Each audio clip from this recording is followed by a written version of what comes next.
तर मी आज तुम्हाला दाखवणार आहे पोह्याच्या चकल्या। उन्हाळ्यामध्ये करतात ना, त्या चकल्या मी दाखवणार आहे तुम्हाला। तर मी रात्री 1 किलो पोहे घेतले होते। ते 1 किलो पोहे घेतले, ते छान साफ करून घेतले मी आणि ते धुवून स्वच्छ ते रात्रभर मी भिजायला ठेवले होते।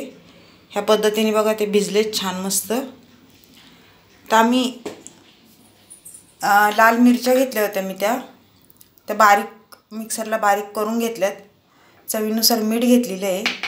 तर आपण हे पोहे आहेत ना, तर हे आपण गव्हाचं पीठ जसं मळतो ना, त्या पद्धतीने हे पीठ आपण हे पोहे मळून घ्यायचे छान। त्याच्यामध्ये हे लाल तिखट आणि मीठ टाकून घ्यायचे, छान गोळा करायचा आहे आणि मग त्याच्या चकल्या पाडायच्यात।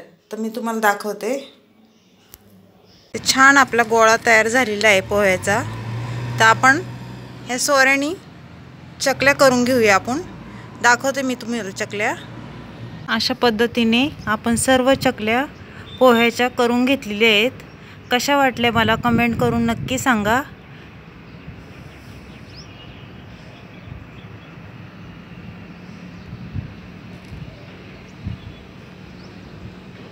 चॅनलवर कोणी नवीन असेल तर लाईक सबस्क्राईब करायला विसरू नका।